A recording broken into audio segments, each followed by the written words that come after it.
नमस्कार मित्रांनो, तू हिरे माझा मित्र मालिकेच्या आजच्या भागामध्ये आता अर्णव हा पाण्याचा पाईप घेऊन सगळ्या बाजूने ते पाणी उडवत असा फिरत असतो. त्यावेळेला ईश्वरी तिथे येते आणि म्हणते की अर्णव सर हे काय चाललंय.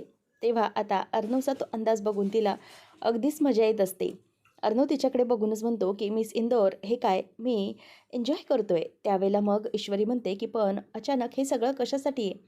तेव्हा अर्णव म्हणतो की मिस इंदोर हे याच्यासाठी आहे की आपल्या मनात जे आहे ते आपण समोरच्याला व्यक्त केलं पाहिजे ना. आपला जो आनंद आहे तो समोरच्यापर्यंत गेला पाहिजे, त्यासाठी आहे हे सगळं. तेव्हा आता ईश्वरी त्याच्याकडे बघत राहते. अर्णव म्हणतो की मिस इंदोर बरोबर आहे ना, मनातलं प्रेम हे मनात राहता का म्हणे, आपल्याला समोरच्याला दाखवता आलं पाहिजे, बरोबर की नाही. असं म्हटल्यावर आता ईश्वरी त्याच्याकडे बघते आणि मग अर्णव म्हणतो की मिस इंदोर काय झालं, तू गालातल्या गालात का हसतेस, मला खरं खरं काय ते सांग, आहे ना पणात प्रेम. असं आता तो तिला विचारतो. त्यावेळेला हो आहे असं ती आता गालातल्या गालात बघून खाली हसत असते. नंतर तिला दिसतं की समोर हा पण तिचा एक भासच होता. अर्णव येणं हा पण एक भासच होता. त्यामुळे आता ती गालातच हसते आणि म्हणते की फायनली आज आज मी माझ्या मनात जे काही आहे ते अर्णव सरांना सांगून टाकणार आहे. माझ्या मनातलं प्रेम मी त्यांच्यासमोर व्यक्त करणार आहे आणि माझ्या मनात जे काही आहे ते आता आज त्यांना कळलंच पाहिजे. असं म्हणून इथे आता ईश्वरी खूपच खुश झालेली असते आणि ती गालातल्या गालातच लाजत असते आणि म्हणते की आज आज मी माझं प्रेम सरांसमोर व्यक्त करणार म्हणजे करणारच. आणि कसं करू, आता तिच्या डोक्यामध्ये आयडिया यायला लागतात. सरांसमोर सगळं काही व्यक्त करायचं आहे तर ते फायनली आज व्यक्त करावंच लागेल. असं म्हणून आता ती हातात तिच्या गुलाबाच्या पाकळ्याचे ताट असते ते आता ती सगळे स्वतःच्या अंगावर उडवायला लागते आणि म्हणते की फायनली आज काही करून मी सरांना माझ्या मनातलं सांगणार म्हणजे सांगणारच. आणि म्हणते की चल ईश्वरी कामाला लाग, अर्णव सर यायच्या आधी तुला सगळं काही तयार करून ठेवलं पाहिजे आणि प्यार का इजहार करणं आहे तर रोमॅन्टिक वेमध्येच केलं पाहिजे. असं म्हणून ती आता स्वतःच विचार करत असते. तर इथे नमू म्हणते की आई बरोबर बोलत होती, हा जो बॉक्स आहे ना तो खूप सुंदर आहे, पण हे जे कापड आहे ना यामधलं खूप खराब झालं आहे. त्यामुळे आता एक काम केलं पाहिजे, हे कापड काढून ना दुसरंच कापड ठेवलं पाहिजे. म्हणजे कसं आहे, आईने सांगितलं तसा हा बॉक्स डेकोरेट करता येईल आणि आई बरोबरच बोलत होती त्याप्रमाणेच यात काही चांगल्या वस्तूही ठेवता येतील. त्याचबरोबर इथे आता हे सगळं होत असताना म्हणजे ती ते लाल वस्त्र काढत असताना समोरून तेवढ्यातच वल्लरी येते आणि नम्रता असा आवाज तिला देते. तेवढ्यातच नम्रता थांबते. जर ते वरून निघालं असतं लाल फडका तर मात्र खूप मोठा प्रॉब्लेम झाला असता. त्यामुळे आता वल्लरी येते आणि म्हणते की नम्रता अगं जरा तुझ्याशी बोलायचं होतं. तेव्हा ती म्हणते की अहो मामी, चक्क आज तुम्ही इकडे आलात. तेव्हा ती म्हणते की का गं, यायला नको हवं होतं का. तेव्हा ती म्हणते की तसं नाही मामी, म्हणजे काही काम होतं तर मला सांगायचं ना. ती म्हणते की हो अगं ॲक्च्युली ना कामच होतं तुझ्याकडे. म्हणजे काय ना, माझ्या एका मैत्रिणीला जरा पेढे हवे आहेत, म्हणजे तिच्या बिझनेसची नवी स्टार्टिंग आहे ना, त्यामुळे तिला जरा पेढे हवे होते, मावा पेढे. तेव्हा मग ती म्हणते की हो चालेल, मग तुम्ही मला एक फोन केला असतात तरी चाललं असतं. त्या ठिकाणी ज्या तुमच्या मैत्रिणीला पेढे हवे तिथे मी पोचवले असतेच. त्यावर नम्रता म्हणते की काय झालं मामी, कुठे लक्ष आहे. तेव्हा मामी म्हणते की हो ॲक्च्युली काय झालं ना, मी त्याच विचारांमध्ये होते. अगं म्हटलं जाऊ दे, इथे जवळच आले होते तर तुला भेटूनच ऑर्डर देऊ. आणि अगं बरेच दिवस तुझ्या आईबाबांची पण भेट नाही ना गं, म्हणून म्हटलं की भेटून घेऊया. बरं कुठे आहेत आईबाबा. तेव्हा ती म्हणते की हो अहो आईबाबा ना हॉस्पिटलमध्ये गेलेत ॲक्च्युली नेमके, त्यामुळे ते खूपच लांब आहेत सध्या आणि यायला पण थोडा उशीर होणार आहे. तेव्हा वल्लरी म्हणते की काय आहे ना, खरंच कमाल वाटते मला. म्हणजे आमच्या सगळ्यांची भेट होणं ना, हे कदाचित नियतीतच नाही आहे. म्हणजे आम्ही कधी भेटायला जातो तर काही ना काहीतरी कारण नेहमीच आडवं येतं बरं का. तेव्हा नम्रता म्हणते की हरकत नाही, तुमची भेट नक्कीच होईल परत, काहीच काळजीचं कारण नाही आहे. मग त्यावर नम्रता म्हणते की मामी काय झालं. ती म्हणते की मला सांग की तुमच्या घरी येणाऱ्या पाहुण्यांकडे म्हणजे तुम्हाला चहा-पाणी करण्याची पद्धत नाही आहे का? तेव्हा आता नम्रता हसायला लागते आणि म्हणते की "हो, हो, मामी लगेचच आणते, काळजी करू नका. मी चहा आणते तुमच्यासाठी, लगेच आणते." तेव्हा ती म्हणते की "हो, चालेल मला. मग तयारच आहे, मी घेऊन येते." असं म्हटल्यावर वल्लरी म्हणते की "बरं ऐकलंस का? चहामध्ये ना जरा आलं घालशील हां, म्हणजे मला तसा आल्याचा चहा खूप आवडतो." तेव्हा नम्रता म्हणते की "हो, हो, नक्कीच चालेल, काहीच प्रॉब्लेम नाही. मी मस्तपैकी तुमच्यासाठी स्पेशल अद्रकवाली चाय घेऊन येते. चालेल?" तेव्हा मग वल्लरी म्हणते की "हो, हो, धावेल." आता वल्लरीची ती ॲक्टिंग पाहून नम्रता म्हणते की मी आले हा लगेच चहा घेऊन येते. तर ती म्हणते की हो हो आण पटकन. मग नम्रता निघून जाते आणि नम्रता जात असताना मामी म्हणजेच वल्लरीचं त्या बॉक्सकडे लक्ष जातं. म्हणते फायनली आता या बॉक्सकडे मला काम करायला मिळालं. त्याचबरोबर आता वल्लरी तिला म्हणत असते की अगं तेवढ्यात नम्रता येते आणि म्हणते की काय झालं मामी? आणि हो तुम्हाला काय पोहे की उपमा? त्यावर ती म्हणते की नको पोहे उपमा नको फक्त मला चहा आण मस्तपैकी. तेव्हा मग नमू म्हणते की हो आत्ता लगेच आणते आणि नम्रता निघून जाते. नम्रता निघून गेल्यावर ते म्हणते फायनली आता हिने बघितलं असतं तर प्रॉब्लेम झाला असता. आता मामीसाठी रस्ता मोकळा झालेला असतो. ईश्वरी आता तिच्या रूममध्ये येते आणि तिने मस्तपैकी लाईट्स वगैरे लावलेले असतात. ईश्वरी म्हणते की सरांना प्रपोज करायचे म्हणजे काहीतरी वेगळ्या अंदाजामध्ये प्रपोज केलं पाहिजे.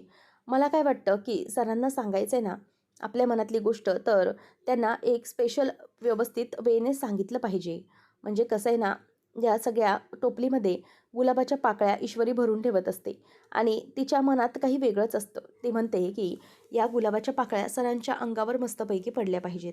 त्याशिवाय काही मजा येणार नाही. तर वल्लरी ही त्या बॉक्समधला जो लाल रंगाचा फडका असतो तो फडका काढण्याचा आता प्रयत्न करत असते आणि तो फडका काढत असताना तिला फायनली त्या डब्यामधल्या बॉक्समधल्या निगेटिव्ह सापडतात. ती म्हणते की वा चला आता या निगेटिव्ह्ज मला सापडल्या. फायनली माझ्या मनात जे काही काम होतं ते माझं पूर्ण झालं. आता ही नम्रता यायच्या आत मला माझं काम केलं पाहिजे.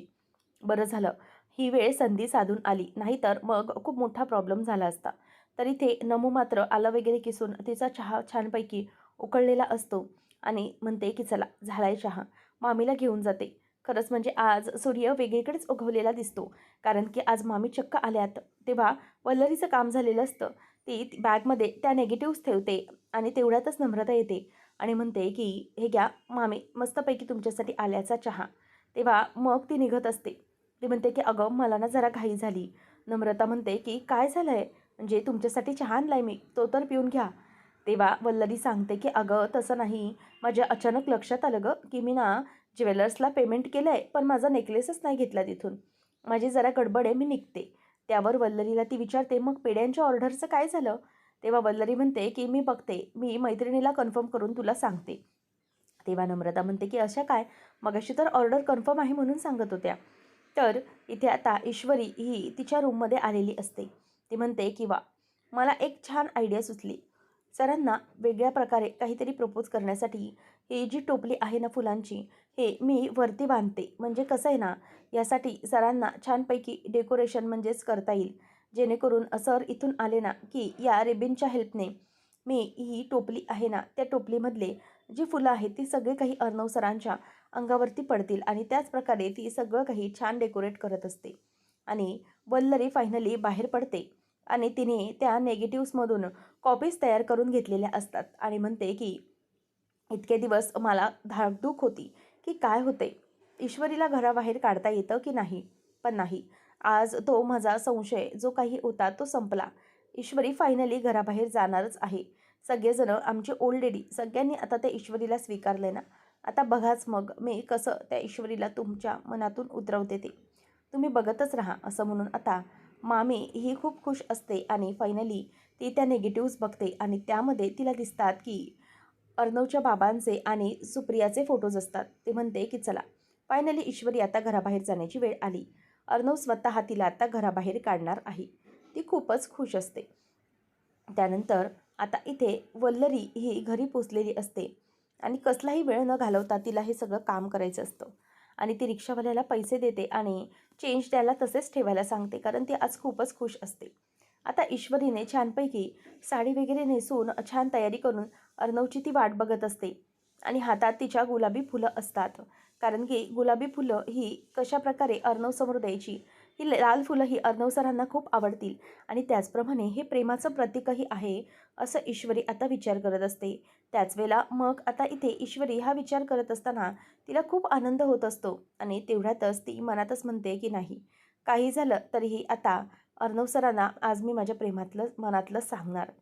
मी अर्णव सरांवर किती प्रेम करते, कसं बोलू मी सरांना असं म्हणून ती आता समोरच अर्णवच्या जाण्याचा प्रयत्न करते आणि अर्णवच्या समोर ती उभी आहे अशी ॲक्टिंग करून ती आता ते बोलून दाखवत असते की अर्णव सर, खरंच माझं तुमच्यावर खूप अगदी मनापासून प्रेम आहे. मी कसं व्यक्त करू तुम्हाला? असं म्हणून आता ती त्या गोष्टींचाच विचार करत असते. तेवढ्यातच तिथून आता तिच्या डोक्यामध्ये एक वेगळेच विचार यायला लागतात. ती म्हणते की आता काय करू? आता थोड्या वेळाने कॅन्डल्स तर तयार झाल्यात आणि इथे गुलाबाच्या छान पाकळ्या देखील मी घालेन.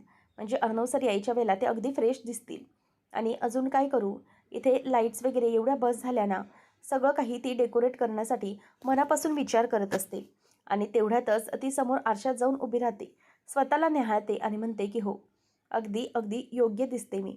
म्हणजे किती काही झालं ना तरीही अर्णव सरांना मला आता हेच सांगायचं आहे, कितीही काही झालं तरीही या सगळ्या गोष्टीत मी अर्णव सरांना आज हे सगळं कळवणारच. काय बोलणार अर्णव सर? माझं तुमच्यावर खरंच खूप प्रेम आहे आणि मी तुमच्याशिवाय जगू शकत नाही. असं सगळं ती आता अर्णवचा म्हणजेच त्या बाबतीत बोलून दाखवत असते. आणि ते बोलत असताना इथे आता ईश्वरीच्या डोक्यात वेगळेच विचार सुरू असतात. ती म्हणते की आता सर येतील त्याच्या अगोदर मला कॅन्डल्स वगैरे पेटवून ठेवायला हवेत. आणि ती खूप जास्त आनंदात असते. काही झालं तरीही अर्णव हा येणार या आनंदानेच ती अगदी वेडीपिशी झालेली असते. आणि गालातच असं स्वतःकडे बघते आणि आजूबाजूला बघते तर कॅन्डल्स नसतात. आणि त्याचबरोबर कॅन्डल्स असतात तर बाजूला माचीस नसते. म्हणून ती म्हणते की आता जाऊन मी माचीस घेऊन येते. म्हणजे कसं आहे ना, सगळीकडे दिसेल मला की कुठे माचीस आहे म्हणून. त्यावेळेला मग ती खाली उतरते आणि किचनमध्ये येऊन माचीस शोधू लागते. आता माचीस ती शोधायला किचनमध्ये येते ते वल्लरी बघते तर ती किचनमध्ये ईश्वरी असते. ती म्हणते की चला, हीच ती वेळ आहे आणि आत्ताच जाऊन हे सगळं केलं पाहिजे. म्हणजे आत्ताच जाऊन हे जे निगेटिव्हज आहेत ते वर ठेवले पाहिजेत. म्हणजे कसा प्रॉब्लेम सॉल्व्ह होईल. ईश्वरी आता किचनजवळ जाते आणि वल्लरी वर जाताना विचार करते की ही जोपर्यंत किचनमध्ये अडकली आहे तोपर्यंत मला माझं काम करून घेतलं पाहिजे. आता वल्लरी ही ती किचनमध्ये आहे हे पाहून पटापट पटापट धावत वर तिच्या रूमकडे जाते. आणि ईश्वरी विचार करते की कुठे ठेवलं असेल माचीस, कुठेच कसं सापडत नाही आहे. म्हणून ती टेन्शनमध्ये असते. आणि ती आता येते ईश्वरीच्या रूममध्ये आणि दरवाजा थोडासा पुढे करते आणि विचार करते की आता कुठे ठेवू मी हे नेगेटिव्स. तर ईश्वरीला गॅसच्या बाजूला आजूबाजूला कुठेही माचीसच दिसत नसते. अजूनही ती माचीसच शोधत असते. तर वल्लरी म्हणत असते की आता आता कुठे ठेवू हे मी. तेवढ्यातच तिला वरती दिसतं तर ईश्वरीने रिबेनसारखं लावून काहीतरी टोपली तयार करून ठेवलेली असते आणि त्यामध्ये गुलाबाच्या पाकळ्या असतात. ती म्हणते की इथे टेबलवर वगैरे ठेवलं तर ते मुद्दामून कोणीतरी ठेवल्यासारखं होईल. त्यापेक्षा एक काम करते, इथे वरती या ज्या हे जे काही केलं आहे ना त्याच्यामध्येच ठेवते. म्हणजे कसं आहे, ईश्वरी हे जर ओढेल तर हे बरोबर ईश्वरीच्या नाहीतर अर्णवच्या अंगावर पडणार आणि तिचा सगळा काही सरप्राईज होता त्याचा चुरा होणार. म्हणून ईश्वरीच्या ती म्हणजे तिने जे काही तयार करून ठेवलेलं असतं आता त्या टोपलीमध्ये आतमध्ये जाऊन वल्लरी मामे ही खुर्चीवर चढते आणि त्याच्यातच ते सगळे फोटोज म्हणजेच ईश्वरीच्या आईचे फोटोज ठेवते. आता वल्लरी हे सगळं करण्यात सक्सेसफुल झालेली असते आणि ईश्वरीला पण इथे माचीस सापडलेली असते.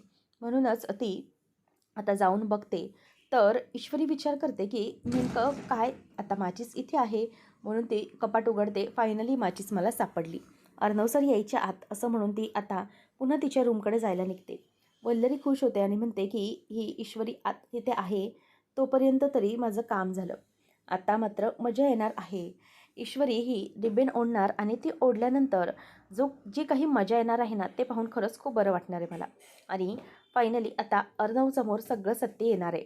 ईश्वरी आता तिच्या रूमकडे येत असते आणि तेवढ्यातच वल्लरी बाहेर पडायला आणि ईश्वरी यायला आणि वल्लरी बाहेर पडायला दरवाजा उघडणार तेवढ्यातच समोरून ईश्वरी तो दरवाजा उघडते आणि वल्लरीच्या लक्षात येतं की कोणीतरी दरवाजा उघडून आतमध्ये आलंय. तिला कळतं की ईश्वरीच आली असेल. म्हणूनच ती आता येते आणि ईश्वरीने दरवाजा उघडल्याबरोबर मामी पटकन जाऊन मागे दरवाजाच्या लपते आणि लपल्यानंतर ईश्वरी आतमध्ये जाते आणि मामी दरवाजाच्या इथेच मागे लपलेली असते. आता मामी घाबरते की ईश्वरीने जर पाहिलं तर खूप मोठा प्रॉब्लेम होईल. म्हणूनच आता ईश्वरी पुढे जाण्याची ती वाट बघत असते आणि ईश्वरी पुढे जाते आणि म्हणते की फायनली आता हे कॅन्डल्स आहेत हे मी पेटवून ठेवते. म्हणजे कसं आहे ना सगळं काही व्यवस्थित बघता येईल. त्यावेळेला इथे आता ईश्वरी ही खूपच जास्त आनंदामध्ये असते आणि म्हणते की चला, माझं काम आता सक्सेसफुल झालं. अर्णव सर आले की हे सगळं मी असंच आता डेकोरेट करून ठेवलेलं आहे तसंच ठेवणार आहे. आता ती विचार करते की गुलाबांच्या पाकळ्या पण ठेवल्या पाहिजेत. म्हणूनच ती आता वल्लरी तेवढ्यातच ईश्वरी ही बघत असताना पटकन जाऊन बाहेर पडते. आणि बाहेर पडल्यानंतर ईश्वरी म्हणते की अरे, हा दरवाजा मी बंदच केला नाही. त्यावेळेला ती दरवाजा बंद करते आणि तिथे गुलाबांच्या पाकळ्या ठेवू लागते. आता संध्याकाळ झालेली असते. फायनली ईश्वरीची सगळी काही तयारी झालेली असते. ती म्हणते की वा, हे सगळं खरंच खूप बढिया दिसते आणि ह्या गुलाबाच्या पाकळ्या इथे अशा ठेवते म्हणजे त्याही खूपच सुंदर दिसतील. म्हणून ती खूप खुश असते. त्यानंतर आता म्हणते की बढिया, सगळं डेकोरेशन तर अगदी उत्तम झालं आहे, पण आता अर्णव सर यायची वाट आहे. म्हणजेच अर्णव सर आल्यानंतर ते येतील तेव्हा, या पाकळ्यांवरून येऊन समोर येतील तेव्हा हे जी रिबीन मी ओढेन आणि अशा या सगळ्या गुलाबाच्या पाकळ्या या अर्णव सरांच्या अंगावर वगैरे पडतील आणि त्यांना खूप आनंद होईल. आणि त्याचप्रमाणे आता ईश्वरीने जो काही प्लॅन केलेला असतो त्याचप्रमाणे ईश्वरी आता तिच्या हातून ती रिबीन खाली पडली जाते आणि तिचा जो काही सगळा प्लॅन असतो तो तिथल्या तिथेच पडतो. आणि त्याबरोबरच काही फोटोज त्यामध्ये असतात. ईश्वरी म्हणते की अरे, हे फोटोज तर मी ठेवले नव्हते, पण हे नक्की काय आहे सगळं. म्हणून ईश्वरी आता जरा टेन्शनमध्ये असते आणि ते फोटो खाली पडलेले फोटो ती येते आणि तिथून उचलते आणि ते फोटो उचलल्यानंतर तिला समोर फोटो पाहून तो धक्काच बसतो. समोर फोटो असतात ते म्हणजे तिच्या आईचे. ती म्हणते की हे काय, आईचे फोटो, तेही अर्णव सरांच्या बाबांसोबत. आता वल्लरी ईश्वरी खूप घाबरलेली असते आणि ती तिथल्या तिथेच विचार करत तशीच उभी असते. आणि त्यानंतर तिला आठवतं अंजलीचं वाक्य, काय झालं होतं अर्णव सरांच्या बाबांसोबत, असं विचारल्यावर अंजली म्हणते की खरंच आमचं आयुष्य खूप सुखी होतं. आई बाबा पण खूप आनंदात होते, परंतु एक बाई ही आमच्या आयुष्यात आली आणि तिने सगळं आयुष्य उद्ध्वस्त करून टाकलं आमचं. म्हणजे बाबांच्या आयुष्यात दुसऱ्या बाईला स्थान मिळालं आणि तेव्हापासून आई कोमेजून गेली आणि तेव्हापासून आमचा संसार म्हणजेच आईबाबांचा संसार पूर्णपणे विस्कळीत झाला आणि आमचं आयुष्यही अगदी पणाला लागलं गं. म्हणजे आमचं हस्तखेळतं घर त्या एका बाईमुळे बिघडलं. त्या बाईमुळे हे सगळं झालं आणि ती बाई कधीही आनंदात जगू शकणार नाही, असं आता इथे ईश्वरीच्या आईलाच अंजली बोललेली होती. ईश्वरी म्हणते की बाकीचे फोटोज काय आहेत, तर त्या बाकीच्या फोटोजमध्येही तेच सगळं असतं. ईश्वरी आता आतल्या आत खूप दचकते आणि म्हणते की बापरे, आता मी काय करू. आणि हे सगळं होत असताना ईश्वरी म्हणते की काहीतरी नक्कीच चुकीचं घडते. हे काय आहे, आईचा फोटो अर्णव सरांच्या बाबांसोबत कसा. तेव्हा ते 2-3 सगळे फोटोज असतात ते ती उचलते आणि म्हणते की नाही, काहीतरी नक्कीच गडबड आहे. आता सगळ्याच फोटोमध्ये तेच असतं. ईश्वरी म्हणते की जर अर्णव सरांनी हा फोटो पाहिला तर खूप प्रॉब्लेम होईल, काय करू मी. ईश्वरी आता घाबरते आणि ते फोटो पाहून ती पूर्णपणे हादरूनच गेलेली असते. हा फोटो इथे कोणी ठेवला असेल, असा विचारही तिच्या डोक्यात आता येत असतो. बाबा आणि माझी आई, हे कसं शक्य आहे, हे सगळा काय प्रकार आहे. म्हणजे इतके वर्ष या ज्या घरात घडलंय, जे काही प्रकार घडले ते फक्त त्याला कारणीभूत माझी आई आहे असं वाटतं या सगळ्यांना. आता ईश्वरी म्हणते की नाही, हे खूप चुकीचं आहे, मला काहीतरी गडबड वाटते यामध्ये, नक्की हा काय प्रकार आहे. तेव्हा मग आता ईश्वरी विचार करते की नाही, काही झालं तरी अर्णव सरांसमोर हे फोटो मला आणता कामा नये आणि जर ते आले तर खूप मोठा प्रॉब्लेम होऊन बसेल. त्यावेळेला आता अर्णव खाली आलेला असतो आणि तो आल्याबरोबर म्हणतो की काय झालं असेल मिस इंदोरला, तिने मला इतक्या घाईघाईने बोलवलं. त्यावेळेला मग आता ईश्वरी विचार करते की काही झालं तरीही अर्णव सर हे आता, त्यांना हे सगळं लपवलंच पाहिजे. माझ्या मनातलं सांगायचं होतं ते राहिलं तसंच, पण हे फोटोज असं म्हणून ती आता टेन्शनमध्ये आलेली असते. आता त्या फोटोबद्दल काय करायचं हे तिला काहीही कळत नसतं. अर्णव हा समोरून चालत येतो आणि त्याच्या हाताला काहीतरी काळं लागलेलं असतं. तो म्हणतो की हे माझ्या हाताला काय लागले, आय थिंक सो ग्रीस लागले. म्हणून तो म्हणतो की ठीक आहे, आता मी रूममध्येच जातो आणि तो रूममध्ये येत असतो. पण तिथे खाली ईश्वरी, म्हणजेच वरती ईश्वरी असते, तिच्या हातात ते सगळे काही फोटोज असतात. आता त्या फोटोजबद्दल तिला टेन्शन येत असतं की जर आता अर्णव सरांनी हे फोटोज पाहिले असते तर काय झालं असतं. अर्णव विचार करतो की मिस इंदोरने मला बोलवले. फायनली तिने नक्की काहीतरी प्लॅन केले. तेवढ्यातच आता इथे ईश्वरी ही ते फोटो हातात घेऊन असते आणि नाही, हे असं होणं शक्य नाही, याने तिला खूप मोठा धक्का बसलेलाच असतो. त्याच वेळेला इथे वल्लरी खाली वाट बघत असते की चला, फायनली आता अर्णव गेला. आता अर्णव गेल्याबरोबर खूप मजा येणार आहे. अर्णवला आता ईश्वरी ते सगळं रिबेन ओढेल त्यावेळेला सगळी ती फुलं त्याच्या अंगावरती पडणार आहेत. म्हणजे फायनली जे काही होणार ते अगदी मजेशीर होणार आहे. मग हे पाहून तिला आनंद झालेला असतो आणि वल्लरी म्हणते की चला आता फायनली माझ्या मनासारखं सगळं काही होणार आहे. सगळं काही सत्य अर्णवच्या आईचं सत्य आणि सगळं काही सत्य हे समोर येणार आहे. बघूया आता हा अर्णव काय करतो. नाही या ईश्वरीला परपटत हा घराबाहेर काढणार ना, तर मग मी नावाची वल्लरी नाही. नाही नाही म्हणता म्हणता माझा प्लॅन सक्सेसफुल झाला असं म्हणून ती खुश असते. त्यावेळेला आता ईश्वरी ही आतमध्ये असते आणि अर्णव आवाज देतो, मिस इंदौर. तेव्हा ईश्वरी पटकन ते फोटो लपवते आणि म्हणते की अर्णव सर आले. पण ती दचकलेली असते. अर्णव म्हणतो की मिस इंदौर काय झालं, तू मला बोलावून घेतलंस, तुला काहीतरी महत्त्वाचं बोलायचं होतं ना. आता रूममध्ये जे काही केलेलं आहे ते पाहून अर्णव अगदी सरप्राईज झालेला असतो.